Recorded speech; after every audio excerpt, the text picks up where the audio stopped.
నమస్కారం. కొన్ని రోజుల నుంచి అకాల వర్షాలు పడడం వలన చాలా చోట్ల కూడా రైతులకు ఇబ్బందులు కలుగుతున్నాయి. ప్రత్యేకంగా వడ్లు ఎక్కువైపోయినాయి.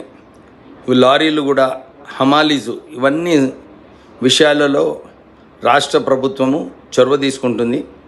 నేను ప్రత్యేకంగా రోజు కలెక్టర్ పెద్దపల్లి, కలెక్టర్ మంచిర్యాల్ వారిద్దరితో మాట్లాడి లారీలు ఎక్కువ పెట్టి ఈ అన్లోడింగ్ తొందరగా చేయాలని చెప్పి ప్రయత్నాలు చేయడం జరుగుతుంది. అసలు ఇక్కడ ప్రాబ్లం అంతా ఎక్కడ ఉందంటే, రైస్ మిల్లర్స్ ఈ వడ్లు తీసుకున్న తర్వాత ఏదైతే ఫుడ్ కార్పొరేషన్ ఆఫ్ ఇండియా ఒక సెంట్రల్ గవర్నమెంట్ సంస్థ ఉందో దాంట్లో గోడౌన్స్ అన్నీ కూడా తక్కువ చేసేసినారు ఫుడ్ కార్పొరేషన్ ఆఫ్ ఇండియా. ఎందుకంటే ప్రైవేటైజేషన్ అని చెప్పి ఈ గోడౌన్స్ ఏదైతే సెంట్రల్ గవర్నమెంట్ చేతిలో ఉన్నాయో అవి సరెండర్ చేసి గోడౌన్ స్పేస్ తక్కువ చేయడం జరిగింది. మేము ఇదే కోరుతున్నాము, రైతులకు నిజంగా ఆదుకోవాలనుకుంటే ఈ గోడౌన్ స్పేస్ ఎక్కువ చేయాలి. ఈ మినిమం సపోర్ట్ ప్రైస్ ఏదైతే కాంగ్రెస్ ప్రభుత్వం హామీ ఇచ్చిందో రైతులకు, బీజేపీ కూడా వారికి ఆ హామీ ఇవ్వాలి. మొన్న నార్త్ ఇండియాలో అక్కడ రైతులందరూ కూడా ఆందోళన చేసినప్పుడు అక్కడ లాఠీ చార్జ్ పోలీసుతో చేయించింది ఘనత భారతీయ జనతా పార్టీది. మేము ఇదే కోరుతున్నాము, రాజకీయాలు చేయొద్దు.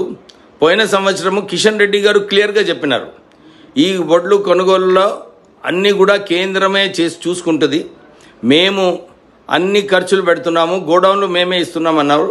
మేము ఇప్పుడు అకాల వర్షాల వలన ఈ అర్లీగా ఈ పంట రావడం వలన మీరు ఎందుకు గోడౌన్ స్పేస్ క్రియేట్ చేయలేదు? మేము ఇదే రిక్వెస్ట్ చేస్తున్నాము, దీంట్లో రాజకీయాలు చేయొద్దు. ఇది ఒక అకాల వర్షాల వలన ఈ ప్రాబ్లం ఉంది. అందరం కలిసి రైతులను ఆదుకుందాము. ఆల్రెడీ ముఖ్యమంత్రి గారు రైతులకు అందరికీ మాట ఇచ్చాడు. ఏమని? మేము ఏం నష్టం అయినా కానీ రాష్ట్ర ప్రభుత్వము మీకు ఆదుకుంటుందని చెప్పి ముఖ్యమంత్రి గారు మాట ఇవ్వడం జరిగింది. మేము రైతులకు అందరికీ కూడా ఆందోళన పడదు, చూసుకునే బాధ్యత రాష్ట్ర ప్రభుత్వంది. మేమందరం కూడా కలిసి న్యాయం చేస్తామని చెప్పి మీ అందరికీ భరోసా ఇప్పిస్తున్నాం.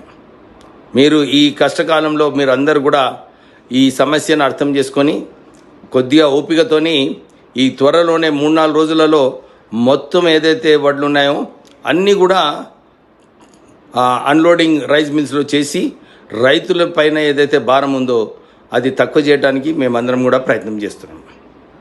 నమస్కారం.